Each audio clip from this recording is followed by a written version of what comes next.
My two note cards. This is me. This is my audience. All right. Good afternoon, everybody.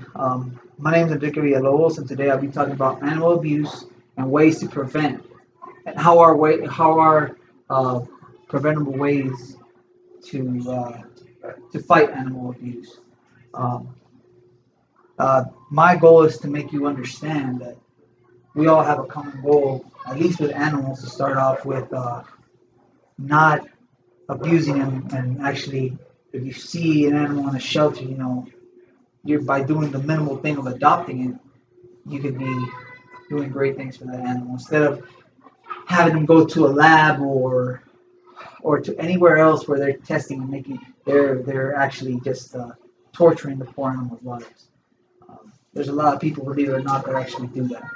Um, so, like I said, um, pretty much I would like you to understand the meaning of this speech is to get you to understand the why and the facts about how how animal abuse is a really it's a thing that not a lot of people pay attention to, but we should. Everybody as a whole. I know most of us here we have pets and we love our pets just like if they were our own children. We wouldn't want anything to happen to them. Um, we have to also remember that pets only have one life. Don't be fooled that cats have 9 lives because they don't. They only have one life, um, and we should treasure them just like we treasure our life. So, starting with the statistics, according to PETA, which is People for the Ethical Treatment of Animals, over 100 million animals are tested every year. 100 million. We're talking about they're opening them up, they're putting makeup on them to test it to see if it's humane. It's good for humans to actually put on their skin. Um, that's really sad. Uh, they use them for schools, and so we all remember. I believe we all dissected a frog, right? If I'm not mistaken, we all dissected a frog in high school or even in middle school as part of a science class. It's a real thing. We're actually hurting the ecosystem by killing these animals and testing them just for the fun of it. So we can just open them up and throw them away, just like they were not really valuable things.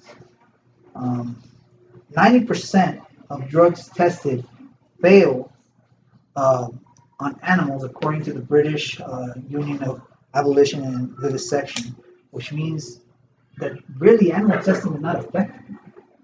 So, for all these years, since they use animals, thinking that it's a similar prototype to humans, or similarities to humans, like they think because they're mammals or some sort, that we have similar traits, but it really isn't.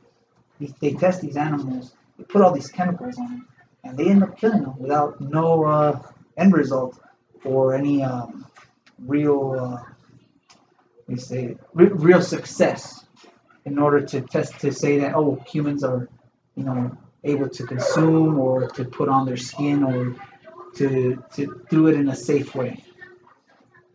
Um, in 2014, the USDA, the Department of Agriculture, reported that 834,000 animals are being abused by testing again.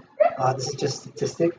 But in 2015, there was an 8% drop, which they only tested 767,000 animals. Still a lot of animals being tested. There was a significant drop, but they were still tested. And that's the sad part.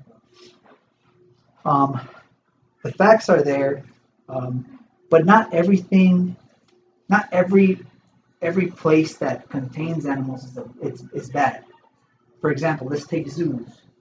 We we think we think sometimes zoos are used as animal cruelty because we have animals so contained in one area for our entertainment as humans, but they're really not.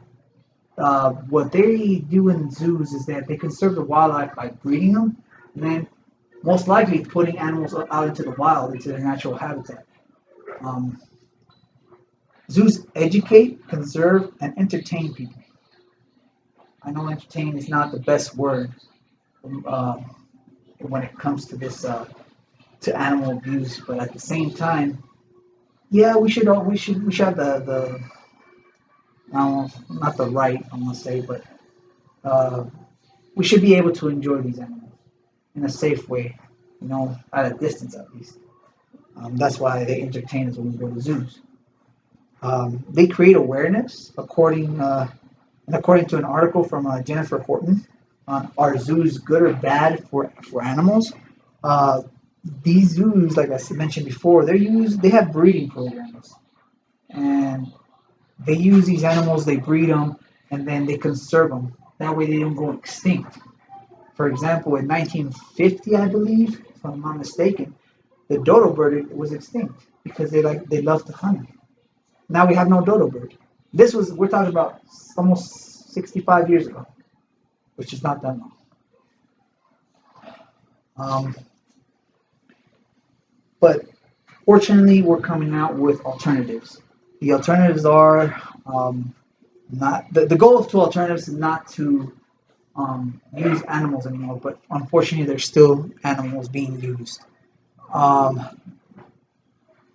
in 1966, the Animal Welfare Act was passed. Unfortunately, this act did not pass or was not active for farm animals.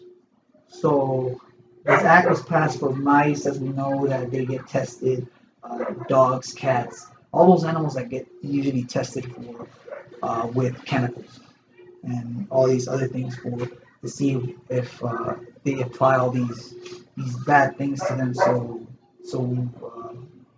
To see if there's any effectiveness on humans.